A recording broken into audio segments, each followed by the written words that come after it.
So when I tell you guys I'm frustrated with this Jeep, that's an understatement. I'm literally freaking tired of it. But I'm stuck between a rock and a hard place.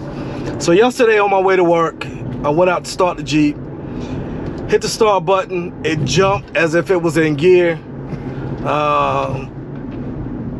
Kind of gave me a pause, but I didn't think too much of it.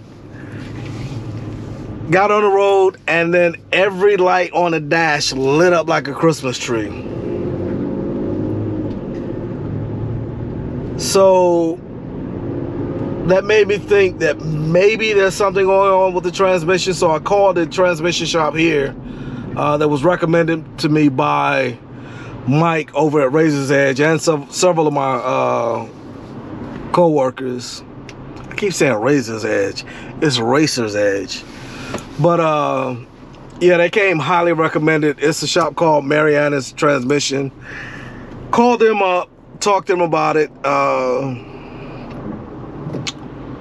The guy said from what I was describing, sounds like my transmission may need to be rebuilt. And if that's the case, it's gonna cost me about $3K. Now it's, do I want to spend the $3K to rebuild this transmission, or do I want to buy another vehicle? And I'm leaning toward rebuilding the transmission. Just sucks. I'm fucking frustrated. Excuse my language, but between that and being sick the past week, it's just been a bad week, I'm telling you.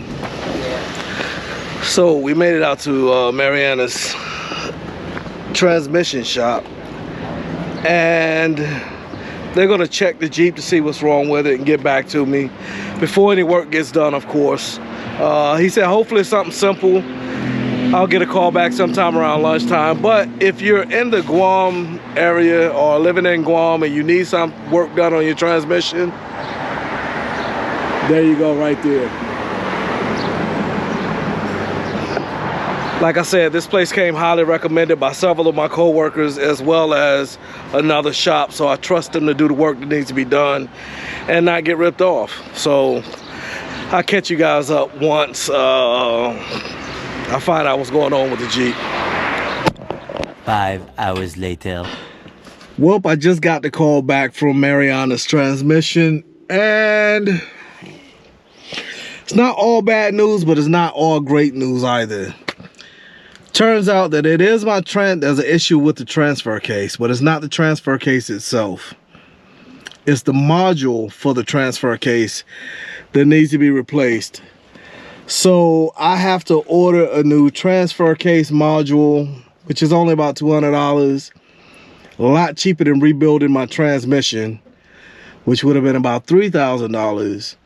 So that's something I can do myself. I'm gonna order it, get it in, plug and play. If it needs to be programmed, then I'll take it to the dealership and have it programmed. But I'll do the work myself to save myself that $150 an hour labor fee. So I'm about to go pick up the Jeep now and head to the crib. Good news is, figured out what was wrong with the booster. I needed to replace the battery. So I've replaced the battery on the booster. Still got to change out the tires and get it cleaned up. But once I do that, I'll be on the bike. So we're about to get on the road, go pick the Jeep up. I'll catch you guys in a bit.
So I just finished chalking it up with the owner of the shop. And as I said, things aren't as bad as they could have been. I don't have to have my transmission rebuilt. I just have to replace the module for the transfer case. I'm gonna order one of those tonight. It's only about $200. But he did say that once I get it in, they will actually help me get it installed and try to see if they can program it. If they can't program it, then I'll take it to the dealership to have it programmed.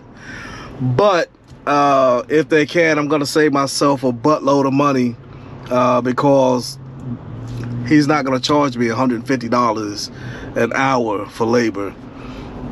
So that's what I'm about to do now. I'm about to go home, jump on the computer, order this part. Hopefully I'll get it here within the next 2 weeks. And then I can have this taken care of. But for now, yeah, the dash isn't lit up anymore. He reset everything, said I shouldn't have any issues that are detrimental to the vehicle. However, he said it's on me as to whether or not I drive it. He didn't recommend it. So I don't know if I want to rent a vehicle until I can get the part in for this one and have it repaired, or take my chances on the Busa. And the reason I say take my chances is because it rains here in Guam a lot. As a matter of fact, it rained 5 times today, and I'm not talking about a little rain. I'm talking about torrential downpours. It doesn't look like it rained at all right now, but it was raining pretty good where I work at. But anyway, I'm gonna go ahead and end this video. Make sure you like, share, comment, subscribe. Click the post notification bell and turn it to all so you know when I drop a new video. With that, we're out.